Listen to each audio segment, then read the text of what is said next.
12ஆம் வகுப்பு பொதுத் தேர்வில் அதிக மதிப்பெண் பெற வாங்கி பயன்படுத்துவீர் சுறா கைடு 2025-26 புதிய பதிப்பு. அதிக பக்கங்கள், அதே தரம், தற்போது குறைந்த விலையில். சுறா கைடு அனைத்து புத்தக கடைகளிலும் கிடைக்கும். குக்கரி சேனலை பார்த்து யார் வேணாலும் சமையல் பண்ணலாம். ஆனா சுவையான சமையல் பண்றது எப்படி?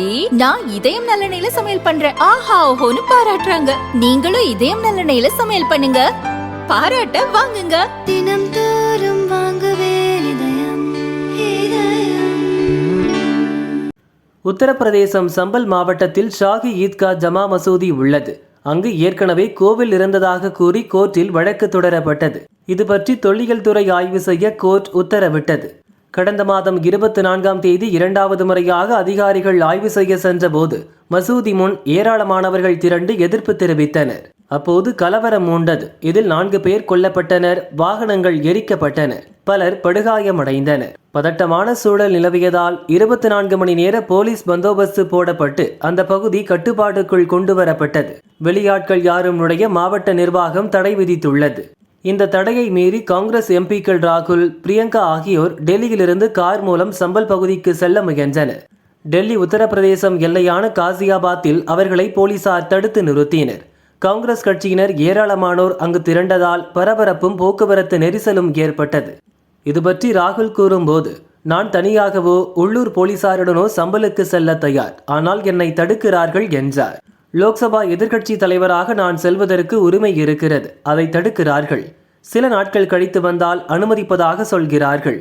இது லோக்சபா எதிர்க்கட்சி தலைவரின் உரிமை மற்றும் அரசியலமைப்புக்கு எதிரானது. சம்பலில் என்ன நடந்தது என்பது பற்றி மக்களை சந்தித்து அறிய விரும்புகிறோம். எனது அரசியலமைப்பு உரிமை எனக்கு தரப்படவில்லை.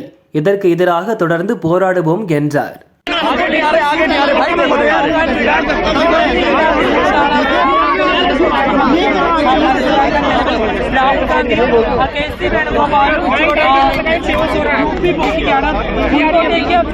राहुल प्लीज थोड़ा पक्ष दो।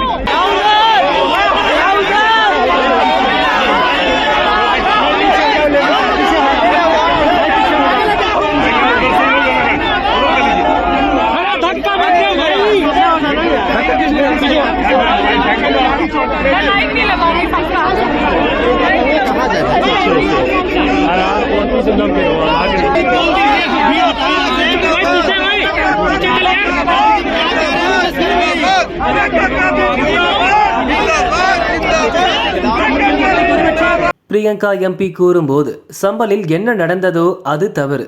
லோக்சபா எதிர்க்கட்சி தலைவர் என்ற முறையில் பாதிக்கப்பட்டவர்களை சந்திக்க அவருக்கு உரிமை உண்டு. ராகுலுக்கு அரசியலமைப்பு உரிமை இருக்கிறது, அவரை தடுத்து நிறுத்த முடியாது என்றார். इस तरह से उनका संवैधानिक पद है, संवैधानिक अधिकार है कि उनको अलाउ किया जाए कि वो पीड़ितों से मिलने जाएं। उन्होंने ये भी कहा कि मैं अकेला चले जाऊंगा, यूपी की पुलिस के साथ मैं अकेला चले जाऊंगा, मुझे अकेला ले जाइए। वो भी करने के लिए तैयार नहीं है।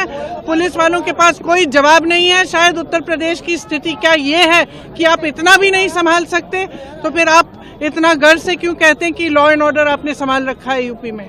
31ஆம் தேதி வரை தடை உள்ளதால் சம்பல் பகுதிக்கு செல்ல முடியாது என போலீசார் கூறியதால் ராகுல், பிரியங்கா இருவரும் டெல்லிக்கு திரும்பி சென்றனர்.